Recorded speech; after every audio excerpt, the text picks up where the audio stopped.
Атын атагысы жүзүн көрсөткүсү келбеген бул келин 30 жашта 10 жыл мурда турмушка чыгып 3 балалуу болгон. Турмуш кургандан бери жолдошу тарабынан ур токмокко кагылып келет. Зомбулуктун кесепетинен учурда ооруканада дарыланууда.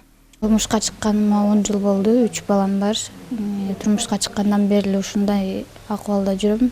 Мунусунда өтө катыраак уруп койгондон сотрясение алып, мурдум сынып, ушул жерде азыр ушул акыбалда отурам. Балдарым атасыз калбасын деп ушул убакка чейин келтикчесем дагы чыдап жүргөм.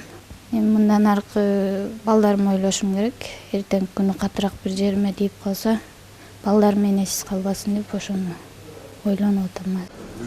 Чолпон Мамбетов атындагы облустук оорукананын травматология бөлүмүнө зомбулуктан жаракат алган аялдар көп кайрылат. Дарыгердин айтымында көпчүлүк аялдар үй бүлөдөгү зомбулуктарын жашырып, ооруканага абалы оорлошкондо кайрылгандар жок эмес. Негизи азыр көп кездешип атат. Мисалы алганда эле бир жуманын ичинде бир 2-3 кайрылуу болот да, негизи эле. Алардын ичинен бизге стационардык дарыланып жаткандар бейтаптар да бар. Көбүнчө бул ушул күйөөлөрү, аялдардын урпогон случайлар аябай көп кездешип атат. Колу бутун сындырышат, башына доо кетет, беттеги сөөктөр сынат. Өтө оор жаракат менен. Ушу акыркы мезгилде эмне кайсы себептердин биринен ушундай үй бүлөлүк семейный насилие өтө көп. Үй бүлөлүк зордук зомбулуктун саны тилекке каршы өсүүдө. Маана баш калкалоочу жайдын жетекчиси Зарина Туркманованын айтымында көбүнчө үй бүлөдөгү зордук зомбулуктан аялдар жана балдар жабыр тартышууда. Бул баш калкалоочу жай 23 жыл мурда ачылган. Ачылган жылдан бери облустун ар кайсы райондорунан зомбулук көргөн аялдар 10 күн баш калкалашат. Аларга психологиялык жардам көрсөтүлөт. Айына бул жерге жаткандар где-то средний орто эсеп менен алганда бир 5 киши келип жатып кетет да. Анан мындай консультацияга кайрылгандар где-то 15-20-25 киши болуп калат да.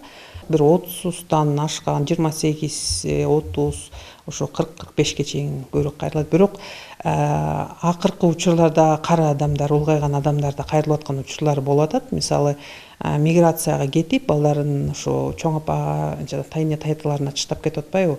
Ошол жерде дагы мисалы үчүн күйөөсү тарабынан зордук зомбулук көрсөтүп аткан, неберелери менен бара турган жери жок болуп, ошондой учурларда кездешип калып атат да. Талас облустук ички иштер башкармалыгынын маалыматында жыл башынан бери 183 үй бүлөлүк зомбулук фактылары катталды. Бул былтыркы жылдын ушул мезгилине салыштырмалуу 35 фактыга көп. Көпчүлүк аялдар үй бүлөдөгү зордук зомбулукка кабылса дагы аны жашырып, коомчулукка жарыя кылуудан тартынышат. Жыл башынан тартып облус аймагында 183 факты катталып, алар ичинен 170 аялдар болуп жабыркашкан. Өткөн жылга салыштырмалуу 35 фактыга көбөйгөн. Укук бузуу кодексинин 70-беренесине ылайык протоколдор толтурулуп, соттук өндүрүшкө жөнөтүлгөн. Үй бүлөдөгү аял эркектин урушу балдардын психологиясына терс таасир тийгизет. Бул жагдайда ата-энелер эң ириде балдардын келечегин, саламаттыгын эске алуусу керек дешет адистер. Бегайма Сымбаева, Бексултан Рахатбек уулу, Зина Акматова, Талас облусу.